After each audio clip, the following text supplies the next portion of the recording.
À la mort d'un pape, ou exceptionnellement à sa rénonciation, le siège apostolique est vacant, c'est-à-dire vide.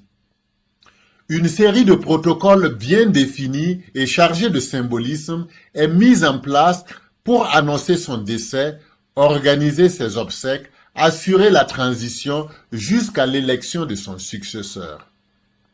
Ces étapes, codifiées dans un document, assurent une transition ordonnée et respectueuse entre les pontificats. Le document actuel en vigueur est la Constitution apostolique Universi Dominici Gregis, promulguée par le pape Jean-Paul II le 22 février 1996. Voici les 7 étapes principales de ce protocole. L'annonce officielle du décès. Le Camerleng, c'est-à-dire le cardinal responsable de l'administration du Vatican pendant la vacance du siège apostolique, est chargé de constater officiellement le décès du pape. De nos jours, il se fie au certificat de décès délivré par les médecins, mais selon la tradition, il touche doucement la tête du défunt avec un marteau d'argent et l'appelle 3 fois par son nom de baptême. S'il ne répond pas, c'est qu'il est mort. Une fois le décès confirmé, il en informe le doyen du collège des cardinaux, puis le collège des cardinaux tout entier.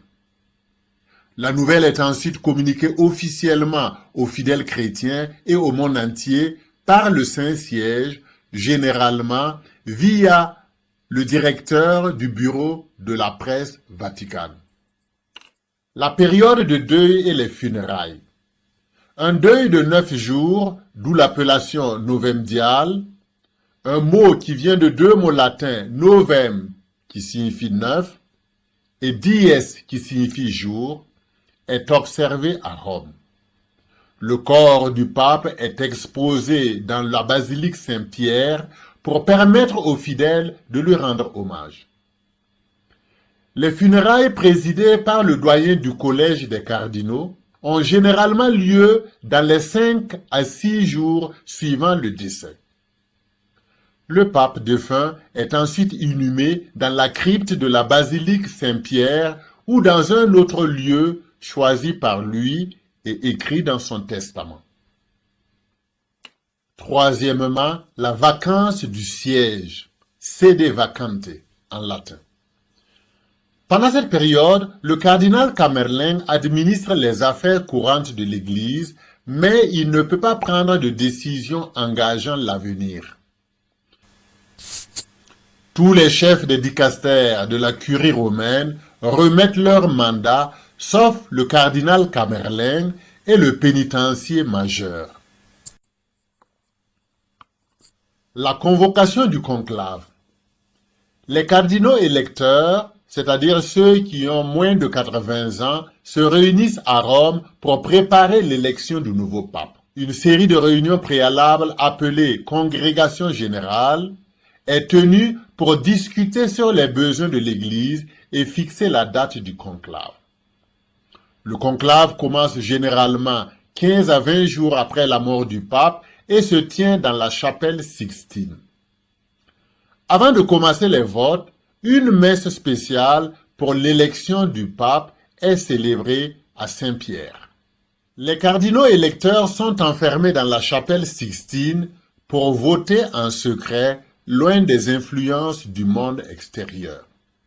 Chaque jour, jusqu'à l'élection, 4 votes ont lieu, 2 le matin et 2 l'après-midi. Le candidat doit obtenir les 2 tiers du suffrage pour être élu. Après chaque tour, les bulletins sont brûlés. Si de l'extérieur, les gens voient une fumée noire, ça veut dire qu'il n'y a pas encore d'élection. Mais si en revanche, on voit une fumée blanche, un pape a été élu. Sixièmement, l'annonce du nouveau pape. Une fois le candidat élu, le cardinal doyen lui demande s'il accepte la charge qui lui a été confiée. Si oui, il dit en latin « accepto ». Il choisit alors son nom de pontificat. Une fois l'élection confirmée, la fumée blanche sort de la cheminée de la chapelle Sixtine accompagnée de cloches pour signaler au public qu'un nouveau pape a été élu.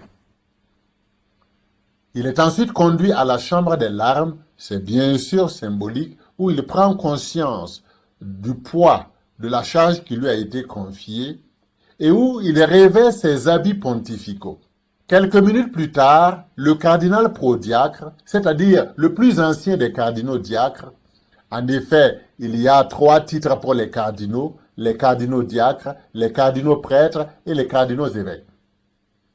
Le cardinal prodiacre donc apparaît au balcon de la basilique Saint-Pierre et prononce la célèbre formule. Annuncio vobis gaudium maium, habemus papam. Je vous annonce une grande joie, nous avons un pape. Ensuite, il donne son nom de cardinal, puis son nom de pape. Le nouveau pape se présente alors à la foule et donne sa première bénédiction Urbi et Orbi, c'est-à-dire pour la ville de Rome et pour le monde entier. Enfin, septièmement, l'intronisation. Une messe d'intronisation est célébrée quelques jours plus tard pour marquer le début officiel du pontificat du nouveau pape.